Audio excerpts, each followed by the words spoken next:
राजमहल की ऊंची दीवारें आज भी उस रात की चीखों को अपने भीतर दबाए खड़ी हैं, जब वफादारी ने विश्वासघात को जन्म दिया और पाप ने खुद अपनी मौत को बुला लिया। आधी रात के सन्नाटे में कभी कभी आज भी उस किले की छतों पर पंखों की भिनभिनाहट सुनाई देती है, जैसे कोई अदृश्य साया अब भी न्याय करने लौट आता हो।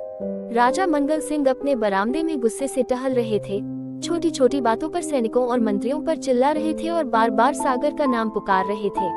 सागर दौड़ता हुआ आया, झुककर प्रणाम किया, लेकिन अपमानित होकर चुपचाप चला गया। उधर रानी रमावती अपने कक्ष में आईने के सामने गहने पहन रही थी। तभी गुस्से से भरे मंगल सिंह कमरे में आए, बात बढ़ी और दीवार पर टंगा हंटर उनके हाथ में आ गया। रात बीत गई और कुछ देर बाद एक घोड़ा गाड़ी महल के द्वार पर आकर रुकी। रानी उतरी, उनकी पीठ पर ताजा निशान थे। मंगल सिंह पछतावे में उन्हें गले लगा रहे थे, माफी मांग रहे थे, लेकिन तभी उनकी नजर गाड़ी के पहियों पर जमे गहरे कीचड़ पर पड़ी, जैसे वह किसी घने जंगल से होकर आए हो। उसी रात छत पर फूलों और दियों से सजी शैया पर मंगल सिंह सो गए, पर रमावती जागती रही और धीरे से उठकर कहीं चली गई। अचानक कमरे में काली परछाई मंडराई, भिनभिनाहट की अजीब आवाज गूंजी। मंगल सिंह घबराकर उठे और उनके सामने एक टेढ़े मेढ़े शरीर वाला भयानक प्राणी खड़ा था। बड़े नुकीले दांत और फड़फड़ाते पंख, जो कुछ ही पलों में उन पर टूट पड़ा और सुबह होते होते महल में खबर फैल गई कि राजा मंगल सिंह मृत पाए गए हैं। उनका शरीर बुरी तरह नोचा हुआ था। रानी फूट फूट कर रो रही थी और सागर उन्हें संभाल रहा था। कुछ दिनों बाद रमावती सिंहासन पर बैठी और सागर उनके साथ रहकर राज्य चलाने लगा। सब कुछ धीरे धीरे शांत दिखने लगा, लेकिन सच्चाई पर्दे के पीछे छिपी थी। राजा की मौत से पहले रमावती और सागर के बीच एक गुप्त संबंध था।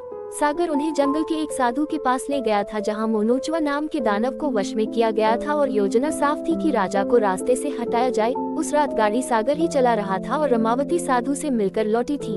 समय बीता, लेकिन एक रात सागर को एहसास हुआ कि रमावती ने उसे सिर्फ इस्तेमाल किया है।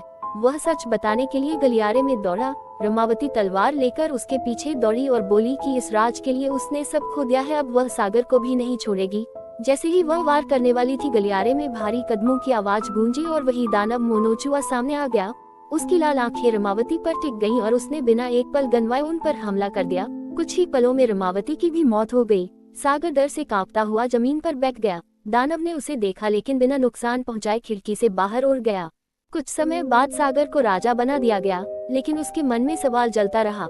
वह उसी जंगल में साधु के पास पहुंचा और पूछा कि मोनोचुआ ने रानी को क्यों मारा। साधु ने शांत स्वर में कहा कि मोनोचुआ खुद धोखे का शिकार था और जब उसने देखा कि रानी ने अपने ही साथी को धोखा दिया तो उसने वही सजा रानी को लौटा दी। सागर के मन में पछतावा भर गया। उसने राज्य को ईमानदारी से संभालने का प्रण लिया। महल में कई नियम बदले, प्रजा के साथ न्याय करने लगा। हंटर को हमेशा के लिए महल से हटवा दिया और सैनिकों को आदेश दिया कि जंगल की उस दिशा में कोई न जाए जहां से उस रात कीचड़ लगा था। फिर भी कई रातों में पहरेदारों ने छत पर परछाई देखी, दियों की लौ बिना हवा के कांपती दिखी और कभी कभी वही भिनभिनाहट सुनाई दी, जैसे मोनोचुआ अब भी उस किले पर नजर रखे हो, मानो याद दिलाता हो कि विश्वासघात का अंत हमेशा विनाश में होता है।